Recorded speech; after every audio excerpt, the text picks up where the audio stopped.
பிஸ்மில்லாஹிர்ரஹ்மானிர்ரஹீம். அனைவருக்கும் அஸ்ஸலாமு அலைக்கும் வரஹ்மத்துல்லாஹி வபரகாத்துஹு. வணக்கம் ஐபவான்.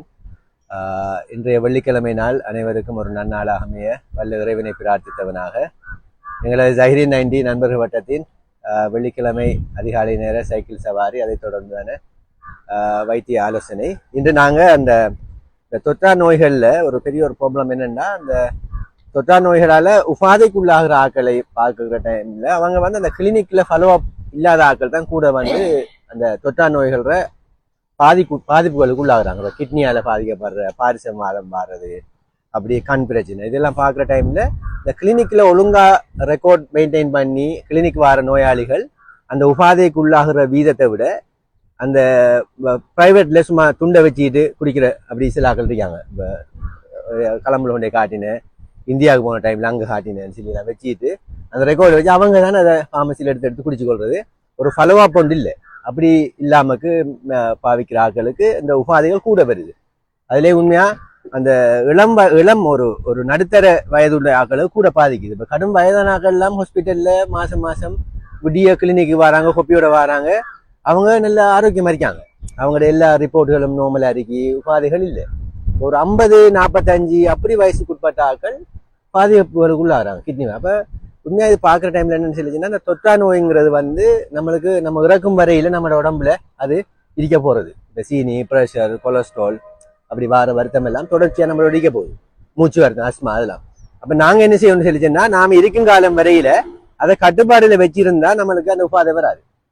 அப்போ அப்படி செய்கிறோன்னா நாம் உண்மையாக மெயின்டெனன்ஸ் ரெக்கார்டோட ரெகுலரான ஃபாலோ அப் முக்கியம். உதாரணமாக நம்ம ஒரு வாகனத்தை நாம் சரியாக மெயின்டைன் பண்ணினோம்டா. ஏன்னா ஒரு கம்பெனியில் சரியா அந்த 6 மாதத்துக்கு அது ஆயில் மாற்றுறதோ, என்ன 3000-5000 கிலோமீட்டர் ஓடினா அது சர்வீஸ் பண்ணி ஆயில் மாற்றி ஃபில்டர் மாற்றி எல்லாம் செய்கிறேன். அப்படி மெயின்டைன் பண்ணுற வெஹிக்கிளை நம்பி வாங்குறதுக்கு நம்மளுக்கு இன்னொரு ஆளுக்கு அந்த ரெக்கார்டெல்லாம் பார்த்து போட்டு சரியாக மெயின்டைன் பண்ணிருக்கி சரி நம்ம நம்பி எடுக்கலாம். ஏன்னா அதில் பிழை இருக்க மாட்டான்னு தெரியும். இப்போ சில வெஹிக்கிள் இப்படி தானே, சத்தம் கேட்டால் தான் கராச்சிக்கு போகிறேன், அது வரையும் ஓடிட்டே இருக்கிறான். என்ன இப்போ ஒரு பிரச்சனையும் இல்லை. அப்படி நம்மளோட ஆக்களும் இருக்காங்க, சத்தம் கேட்டால் தான் ஹாஸ்பிட்டல் போகிறேன். அதாவது என்னையும் பிரச்சனை வந்துடலாம் இல்லைன்னு சொல்லிச்சுன்னா அதை செக் பண்ணுறதில்ல. இப்போ சீனி கண்ணால் ஒரு பார்த்து இருக்குன்னு சொல்லிச்சுன்னு சார் ஒரு டேப்லெட் போட்டேன்னு ஒரு நோமல் ஆகிடுச்சு. அதோட நான் பார்க்கல. என்ன ஏன் பார்க்கலன்னு கேட்டால் எனக்கு ஒன்றும் வருத்தங்கள் காட்டல, ஒன்றும் இல்லை, அதை பார்க்கல. அப்போ இப்போ பார்த்தோம்னா பிரச்சனையோட வந்திருக்காரு. என்ன கால் வரைச்சிருக்கி அல்லது முகம் வீங்கி நாற்பது இருக்குன்னு சொல்லி வேறு பிரச்சனை வராவே. தயவு செய்து இந்த எப்படி நாள்பட்ட நோய்கள்லாம் நம்மளுக்கு பிரச்சனை காட்டினா தான் போகிறேன்னு சொல்லி இருக்க வேணாம். இந்த பிரச்சனை காட்டுறது ஒரு பழுது ஏற்பட்டது பிறகுதான். இப்போ அப்படி வரக்குள்ள நாம ஒரு பிரச்சனைக்கு கை வைக்க போகக்குள்ள வாகனத்தை போல என்ன இப்போ கராஜில் உண்டை காட்ட போகணும் நாம சொல்லுவா என்னண்டு அதுல தொட்டு வர எல்லா ஜாயிண்ட்டும் பாதிக்கப்பட்டிருக்கு. என்ன சிவி ஜாயிண்ட் அல்லது அந்த போல் ஜாயிண்ட் பழுது வரக்குள்ள அது எக்ஸல் போயிருக்கும்பான், அங்க அந்த புஷ் 2 கலண்டிருக்கு. இதெல்லாம் செட்டோட மாற்ற வேண்டிய கட்டம் வரும். அப்போ அப்படி இல்லாமக்கு நாங்கள் ஆரம்ப கட்டத்தில் இப்போ சர்ஜன் மாதிரி அப்படி தானே சில டைம்களில் காலில் காயம் சின்ன காயம் சொல்லி காட்ட போய் அவர் டாக்டர் சொல்வார் உங்களுக்கு முழங்கால கீழே எடுக்கணும். அப்போ நாம கேட்போம் எனக்கு விரல்ல மட்டும்தானே காயம், விரல் மட்டும்தானே கருத்துருக்கு, ஏன் விரலை மட்டும் எடுத்தா குணமாகன்னு கேட்போம். என்னன்னு சொல்லிச்சுன்னா ரத்தோட்டம் முழங்கால கீழே இல்லை. அப்போ ரத்தோட்டம் இல்லாத இடத்துல கட் பண்ணி போட்டு விட்டு அந்த காயம் மாறாது, அதுக்கு ரத்தோட்டம் இருக்கணும் மாறுறேன்னு சொல்லிச்சுன்னா. அப்போ ரத்தோட்டம் மாற இடத்துல இருக்கணும், இல்லாட்டி பைபாஸ் பண்ணி ரத்தோட்டம் ஏற்படுத்தணும். அதுக்கு ரத்தோட்டம் ஏற்படுத்துறதுக்கு கீழுக்கு இருக்கிற குழாய்கள் நல்லா இருந்தால் தான் வேற சப்ளையோட கொடுக்கலாம்.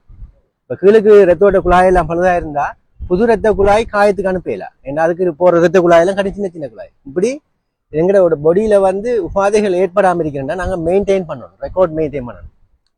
அப்போ கட்டாயம் ஒரு கவர்மெண்ட் ஹாஸ்பிட்டலில் போகிற கஷ்டம்னா ப்ரைவேட் ஹாஸ்பிட்டலில் சரி ஒரு டாக்டர் பக்கத்தில் இருக்கிற டாக்டரே போதும். இதுக்கெல்லாம் பெருசாக நாம தலையோடிச்சிட்டு கொழும்பு கொண்டு போய் காட்டினா சரியாகும் இதெல்லாம் யோசிக்க தேவையில்லை. சுகரை கண்ட்ரோல் பண்ணுறதுக்கு, ப்ரெஷரை கண்ட்ரோல் பண்ணுறது, கொலஸ்ட்ரால் கண்ட்ரோல் பண்ணுறதுக்கு நம்மளுக்கு பக்கத்தில் இருக்கிற டாக்டர்கிட்ட நீங்கள் கொப்பியொண்டை போட்டு ரெகுலராக மாற்றிக்கு ஒருக்கா ப்ரெஷரை பார்க்குறேன், செக் பண்ணுறேன், அதை ரெகுலராக செஞ்சு வந்தால் அப்போ ரெக்கார்டை பார்க்கக்குள்ள இப்போ நாம் திடீர்னு அப்படியே வெயில் நெஞ்சினு ஒன்று வருது ஹாஸ்பிட்டல் போனால் முதல்ல கேட்பாங்க என்னையும் குளிச்ச குடிக்கிற ரிப்போர்ட் இருக்கான்னு சொல்லி.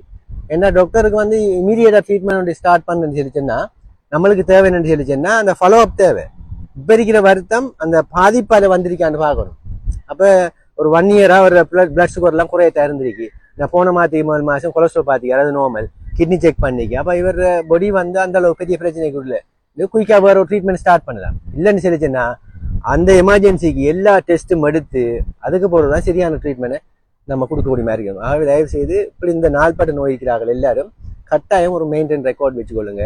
ட்ரீட்மெண்ட் செய்யற லேசி என்ன, ட்ரீட்மெண்ட் செய்யற லேசி. அடுத்து உங்களுக்கும் தெரியும், எல்லாரும் என்ன செக் பண்றாங்க எப்படின்னு சொல்லிச்சுன்னா துண்டு துண்டு இருக்கி டாக்டர்கிட்ட வரக்குள்ள நான் பார்த்தேன் துண்டு எங்க கிடக்கு ஏரியா ஒரு கொப்பில எல்லாம் என்ன பண்ணப்பட்டிருந்தா என்ன, கொலஸ்ட்ரால் பார்த்த ரிப்போர்ட், கொலஸ்ட்ரால் எழுதியிருந்தா, சுகர் பார்த்தது எழுதியிருந்தா, ஒரு புக்லயே எல்லாம் இருக்கும். ஒரு 5 இயர்ஸுக்குரியதோ 4 இயர்ஸுக்குரியது ஒரு புத்தகத்துல இருக்கும்.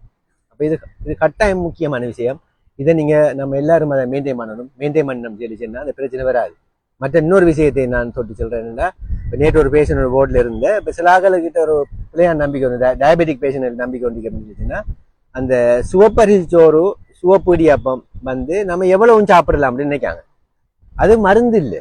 அதாவது இப்போ சில ஆக்கள் நினைக்காங்கன்னா நம்ம சீனிக்காரர்களுக்கு சுவப்பரிசி சோறு நெல்லம், சுவப்பு இடியாப்பம் நெல்லம்னு சொன்ன உடனே அது நிறைய சாப்பிடலாம், நம்ம அது எவ்வளவு நெல்லம் நினைக்காங்க. அப்படி இல்லை.